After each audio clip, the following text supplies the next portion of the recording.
Bonjour à tous. Aujourd'hui, je vous présente toutes les générations de Vespa.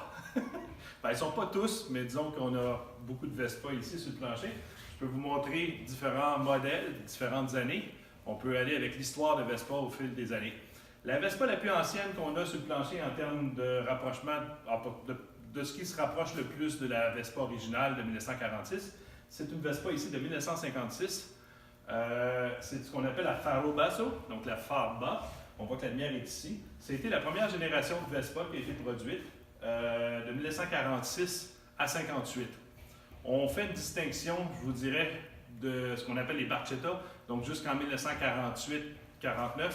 Après ça, on a ces modèles-là ici, qui est la première Vespa de masse qui a été produite en très grande quantité.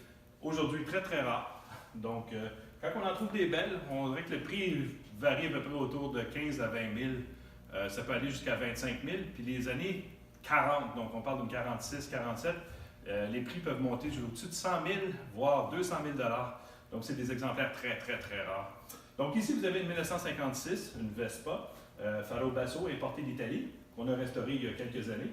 Pour vous donner une idée du look, on voit tous les détails ici à l'époque, le guidon. Les guidons ici sont ouverts avec un tuyau, les sièges, tout ça, c'est beaucoup plus proche, c'est beaucoup plus ancien, ça ressemble plus à une moto, disons. Puis la deuxième génération de Vespa, donc là on parle de 1958-59 jusqu'à 1965. Donc là on rentre dans un autre univers. Vespa a complètement changé le design des moteurs et tout, la forme des... ici le guidon devient formé, devient fait comme une espèce de goutte d'eau. Le modèle est plus petit aussi, une petite affaire plus petit que l'autre en termes de largeur, le moteur est plus étroit. Ça, nous autres dans le jargon, on appelle ça un large frame. Donc, c'est la première génération des large frames. Dans le domaine plus pointu, celui-là c'est un VNB, puis vous avez des VBB, donc Vespa 125-150 produite de 1959 à 65. Celle-là ici c'est une 1964 qui a servi pour les Shriners de Montréal, donc qui servait comme véhicule de parade, qu'on a entièrement restauré il y a quelques années, celle-là également. Puis là, tout d'un coup, Vespa, le modèle change encore, devient encore plus anguleux, plus carré, un petit peu plus travaillé au niveau des lignes. Donc vous avez ici, là, la forme du klaxon est beaucoup plus marquée. Celle-là, elle a un phare trapézoïdal en avant. C'est la première Vespa qui a eu ce modèle-là, donc de ce type de guidon-là. Celle-là, c'est une 180 Super Sport, un modèle très très rare. La version de base était la 125-150 Super et la 125-150 Sprint. Donc la Sprint a un châssis plus petit, qui est à peu près similaire à celle-là aussi en termes de grandeur, mais avec les lignes de celle-là. Donc les lignes sont plus carrées. Donc, ce modèle-là, ici, cette génération-là, la troisième génération, a été produite de 1965 jusqu'à 77-78. OK? Donc, c'est un modèle qui ont gardé assez longtemps.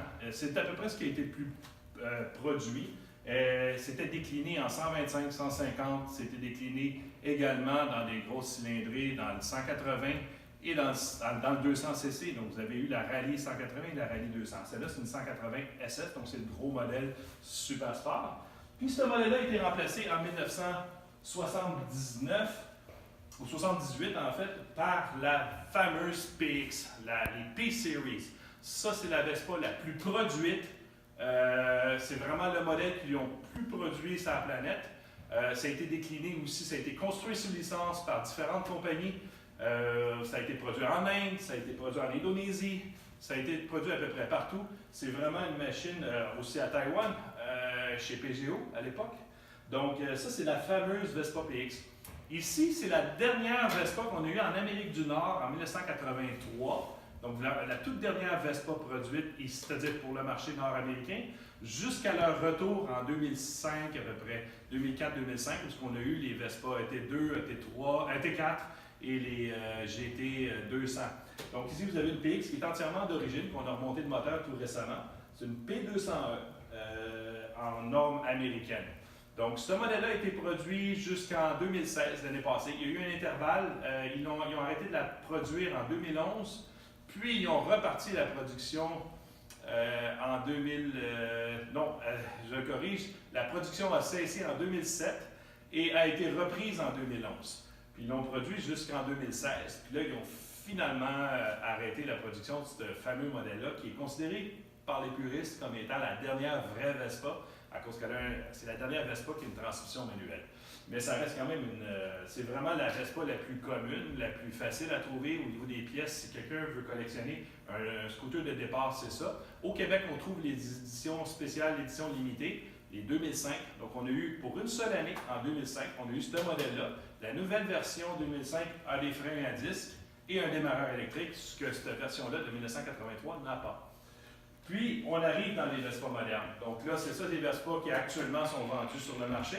Dans les déclinaisons, vous avez eu la EP2 qui a été remplacée par la LX50 qui, elle, a été remplacée tout récemment par la Primavera. Voilà, c'est ce que vous pouvez acheter chez n'importe quel concessionnaire de Vespa actuel. Il y en a encore beaucoup sur la route. On voit que le modèle a évolué, là. Puis ça a changé beaucoup au niveau du style.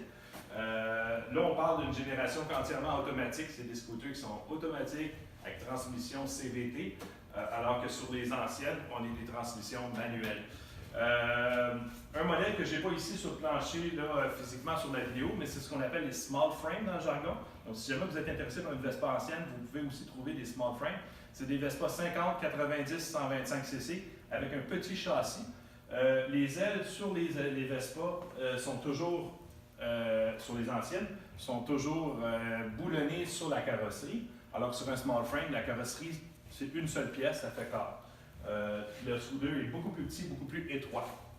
Fait que voilà, j'ai fait le tour de toutes les Vespa historiques, je vous dirais. Bon week-end!